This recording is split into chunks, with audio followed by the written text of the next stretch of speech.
प्रिय बंधुओं, भय मोहे की दशा कि भय मोहे हमारी आत्मा को कैसे ग्रसित करता है।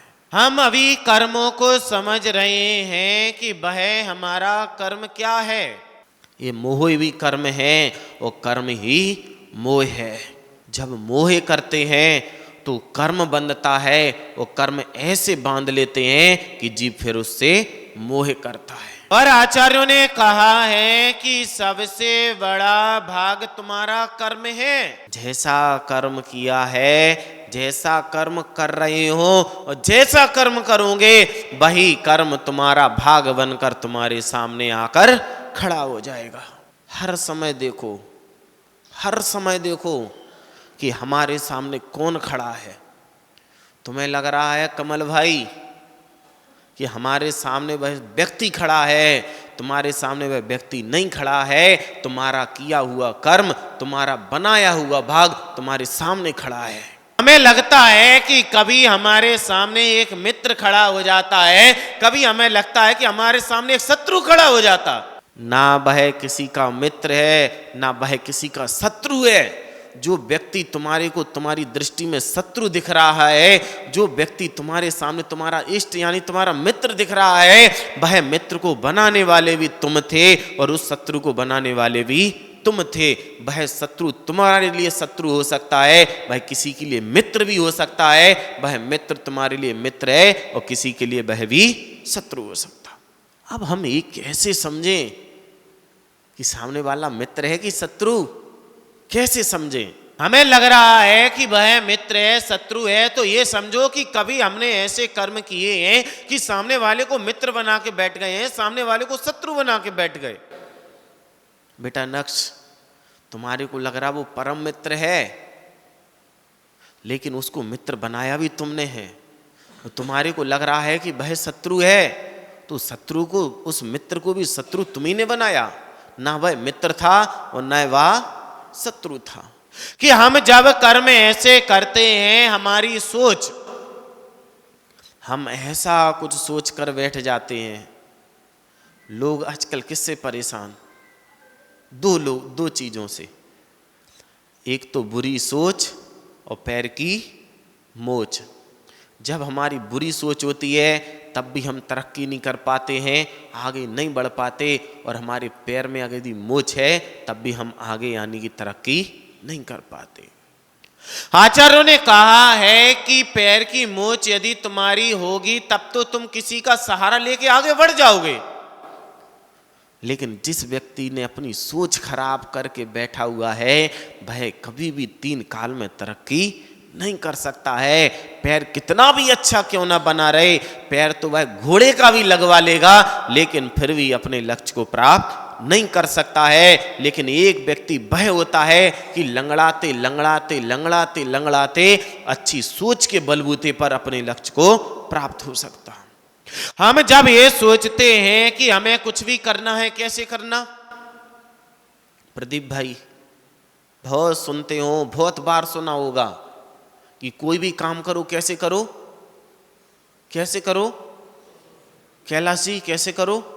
सोच समझ के करो।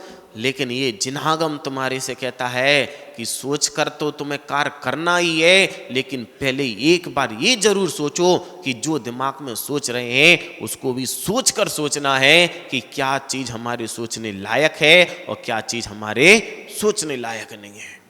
और जब हम ऐसा सोच अपने अंदर पैदा कर लेते हैं कि कार्य तो सोच कर करना ही है, पहले जब कोई भी कार्य कर रहे हो, आप पेड़ों में पौधे ही, आप पेड़ों में पानी ही क्यों ना दे रहे हो, फिर भी उसको एक बार जरूर सोचो कि पेड़ों में पानी दे रहे हैं, आखिर क्यों दे रहे हैं। किसी को हम मित्र बना रहे हैं तो क्यों बना रहे हैं, किसी को शत्रु बना रहे हैं तो क्यों बना रहे हैं, हम भोजन कर रहे हैं तो क्यों कर रहे हैं, सारे रिश्तों को हम निभा रहे हैं तो क्यों निभा रहे हैं, सारे रिश्तों को तोड़ रहे हैं तो क्यों निभा रहे हैं, क्यों तोड़ रहे हैं? कुछ भी करने से पहले जितना सोचते हो उतना ही सोच एक बार ये लेकर आ जाओ कि सोचना है तो क्या सोचना है। यदि तुमने सोच सोचकर सोचना प्रारंभ कर दिया तो कार्य करने से पहले तुम्हारे को सोचना नहीं पड़ेगा। हमारे कार्य खराब नहीं होते बेटा नक्श, हमारे कार्य खराब नहीं होते, हमारी सोच खराब होती है। हमारे कार्य हमेशा अच्छे होते हैं, लेकिन हमारे कार्यों को जो भी दिशा मिलती है हमारी सोच देती है। कौन देती है? हमारी सोच। अगर तुम्हारी दृष्टि हमेशा तुम्हारी सोच अच्छा सोच रही है, तुम कभी भी गलत नहीं कर सकते।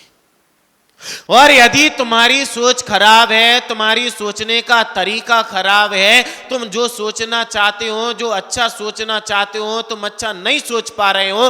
तुम कितना भी सोचते रहना कि हमें अच्छा करना है, अच्छा करना है, अच्छा करना है, लेकिन तुम्हारी बुरी सोच तुम्हारे को कभी ना कभी कुछ ना कुछ ऐसा खराब करा ही देगी कि जो तुम नहीं सोच रहे थे कि हमारे को खराब करना है। अब तुम तो सोचे हो बेटा कि बात नहीं करनी, लेकिन फिर भी तुम्हारी जो सोच थी कि प्रवचनों में बैठकर बातें करनी है, तुम कितना भी अच्छा करते रहोगे, लेकिन जैसे ही मौका मिलेगा तुम उसके कान में क्यों क्यों क्यों?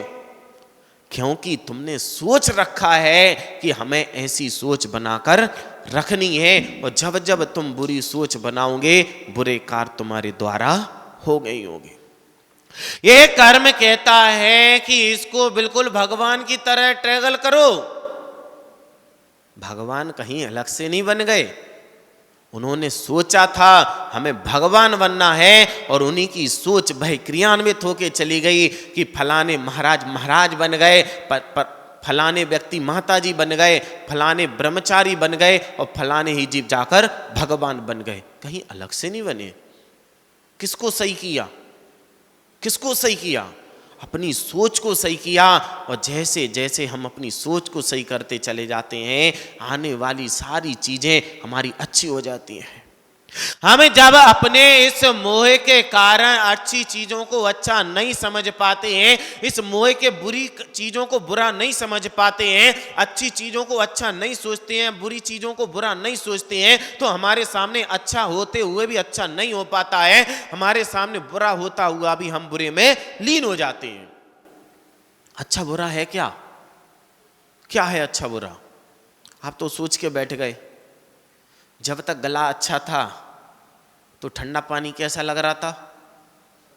जब तक गला सही था ठंडा पानी कैसा लग रहा था? अच्छा लग रहा था। आ हा हा, क्या आनंद, क्या शीतलता, गले को बिल्कुल तरावट मिल रही थी। और गला खराब हो गया तो अब भाई ठंडा पानी कैसा लग रहा? कैसा लग रहा? जब तक गला सही था तो ठंडा पानी ऐसा, गर्म पानी ऐसा लग रहा था कि मेरे को गले को जला के ना रख दे। और आज जब गला खराब हो जाता है तो वही गर्म पानी ऐसा लगता कि आहा हा हा, सारे सुकून को देने वाला अगर कोई चीज है तो वह गर्म पानी। किसने, कौन परिवर्तन कर रहा है? ये हमारी सोच कर रही है कि कभी वही हमारा शत्रु लग रहा था कि गर्म पानी नहीं पीना, गर्म पानी नहीं पीना। पीना तो छोड़ो, अगर हाथ भी धोने हैं तो कौन सा पानी चाहिए? ठंडा पानी चाहिए। अगर पैर भी धोने तो कैसा पानी चाहिए? ठंडा पानी चाहिए। और वह तुम्हारी सोच जैसे ही बदली तो अब अगर कुल्ला भी करना है, अगर पैर भी धोने हैं, हाथ भी धोने हैं, कुछ भी करना तो कैसा चाहिए? क्या बदल गया? क्या बदला? जैसे ही हमने अपनी सोच को बदला, सारी चीजें हमारे सामने अच्छी या बुरी होने लग गई। यह मोह कर्म हमारे को यह बता रहा है, कल हम अच्छे से समझ रहे थे स्त्री मोह, कि उस मोह को कैसे प्रेम में परिवर्तन करना है, कैसे उस मोह को प्रेम में परिवर्तन करना। अब लोगों ने एक मिथ्या धारणा बना ली कि जहाँ प्रेम का शब्द सुनते हैं तो तुरंत उनके सामने साधना नहीं दिखती है, उनको वासना दिखने लगती। जैसे प्यार शब्द सुने तो क्या दिखने लगता है? क्या दिखने लगेगी? तुरंत वासना दिखने लगती। मोहब्बत की बात चलती है तो क्या दिखने लगती है? वह वासना दिखने लगती है। आपने शब्दों के अर्थों को नहीं समझा है। शब्दों को सुनना बहुत सरल है। वह लाइन कि लोग बातों का मतलब नहीं समझते और मतलब की बात समझकर बैठ जाते। कुछ शब्द ऐसे हैं, आप जिनागम को समझो। बाबूलाल जी कहेंगे महाराज जी आप क्या कह रहे हो, तो सुनो बाबूलाल जी बिल्कुल सही कह रहे हैं कि लोगों ने जो शब्द बहुत अच्छे थे उनको बुरा बना दिया। ऐसा नहीं है कि एक पति अपनी पत्नी से ही प्रेम कर सकता है। एक मां अपने बच्चे से भी प्रेम कर सकती है। एक मां अपने बच्चे से प्यार कर सकती है। एक बहन अपने भाई से मोहब्बत कर सकती है। लेकिन हमने उस प्रेम को, उस प्यार को, उस मोहब्बत को इतना दूषित कर दिया है, इतना कलंकित कर दिया है कि जब भी अब प्रेम, प्यार, मोहब्बत के शब्द सुनते हैं लोगों को लगता है कि इसकी दृष्टि में खोट है। जैसे ही वह कहता है कि मैं तुम्हारे से प्यार करता हूं, तुरंत दृष्टि में खोटी हो जाएगी। कैसी हो जाएगी? खोटी, कि मतलब इसकी दृष्टि में खोट है। उस जिस शब्द का जहां से रचना हुई है, उस शब्द जो लिखने वाला था उसकी दृष्टि में खोट नहीं था।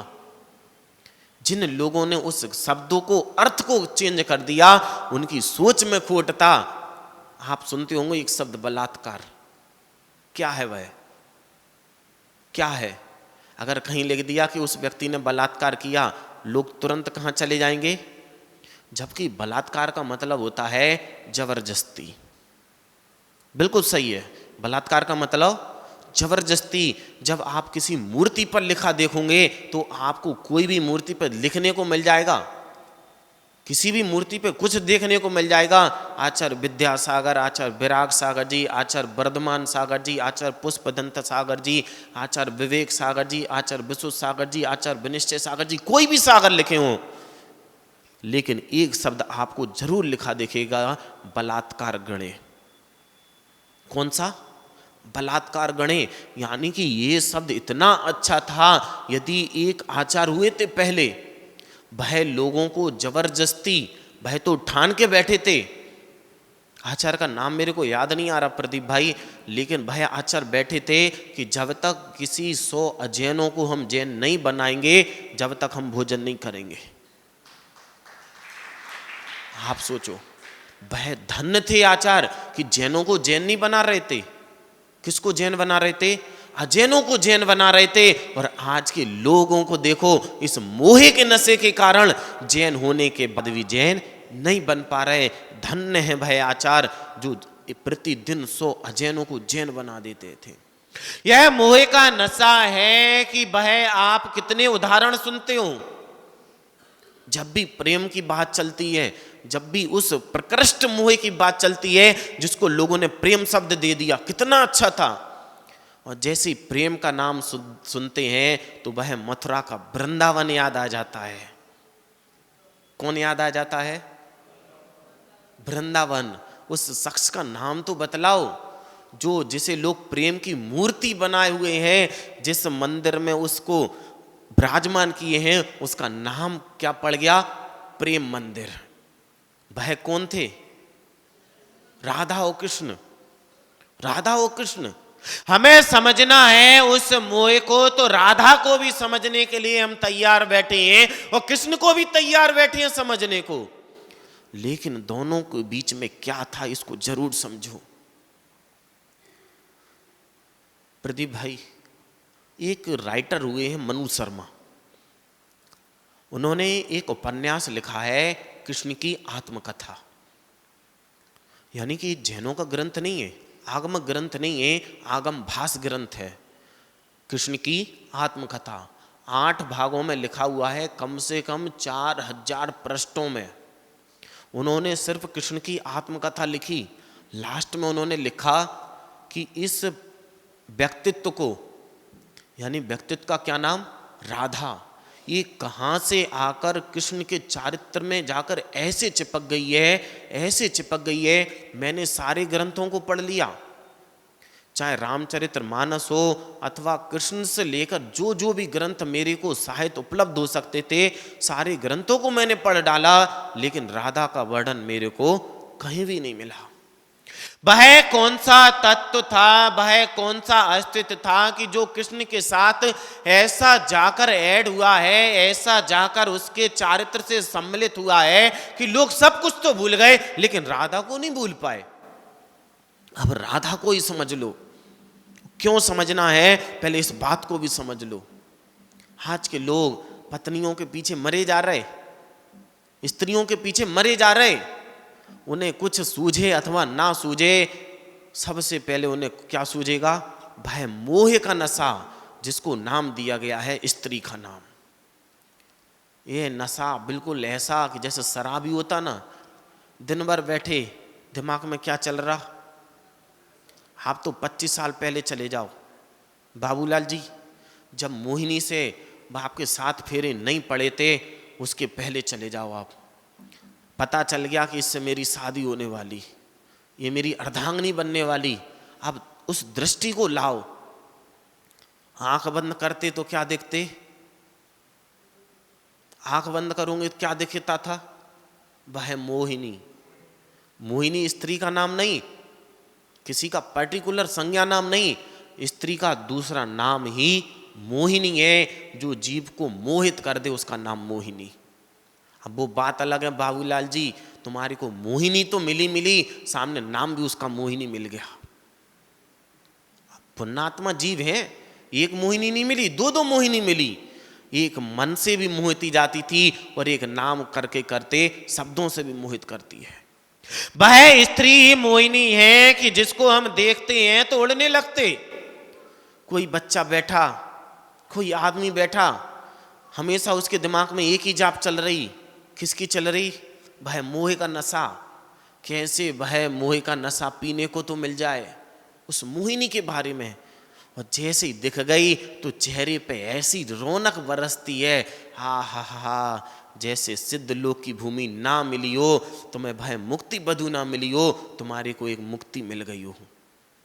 कि जैसे ही स्त्रियों को देखते हैं तो चेहरे पर रौनक आ जाती है, जिसको हम देखना चाह रहे हैं वह दिख जाती है, तो ऐसा सुकून मिलता है जैसे महीनों के सालों के कोढ़ी व्यक्ति को एक औषधि मिल गई हो।